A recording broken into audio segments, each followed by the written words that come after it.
আজ সকালে ছেলেকে স্কুল পাঠাবার পর মনে হলো একটা ব্লগ শুট করি, যেন সবার ব্লগ দেখি। আমারও খুব ইচ্ছে করে আমার জীবনের কাহিনীগুলো তোমাদের সঙ্গে শেয়ার করি, বাইরে থাকার এই এক্সপিরিয়েন্সটা তোমাদের সঙ্গে একটু একটু শেয়ার করি।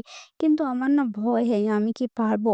আগেও অনেকবার চেষ্টা করেছি, কিন্তু আমি নিজের আওয়াজে করিনি। হয়তো হয়তো গান লাগিয়ে একদিনের 1-2 দিন এরকম চেষ্টা করেছি, কিন্তু হয়নি ভালো মতো, মনের মতো হয়নি আরকি। সবাই এত সুন্দর গুছিয়ে কথা বলে দেখি ব্লগগুলোতে। আমার মনে হয় আমি কি পারবো? তাও একটু চেষ্টা করলাম, দেখি পারি কিনা। জানি অত ভালো আমি গুছিয়ে কথা বলতে পারি না, কিন্তু তাও চেষ্টা করছি আরকি। এই যে সকালবেলা উঠে সব কাজ সেরে আমি রান্নাতে চলে এসেছি, জলখাবার খেয়ে।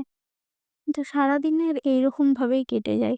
এখানে কারোর সঙ্গে কথা বলার তো সেরকম সুবিধা নাই।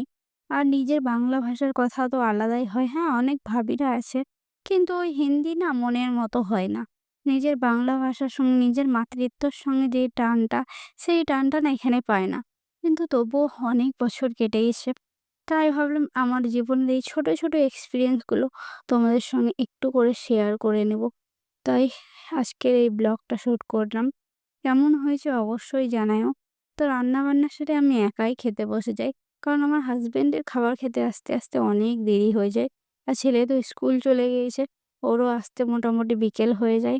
তো সেইজন্য আমাকে একাই প্রত্যেকদিন এই দুপুর টাইমটায় খাবার খেতে হয়। বাড়িতে থাকলে হয়তো সবাই মিলে একসঙ্গে খাওয়া-দাওয়া হয়। তো ভালোই লাগে। আর এই যে এই আচারটা না উপরের একটা ভাবি দিয়েছে। এই আচারটা এত টেস্টি বানায় উনি, কি বলবো? আমার তো খুব ভালো লেগেছে। তো আজকের ভিডিওটা কেমন লাগলো অবশ্যই জানাইও।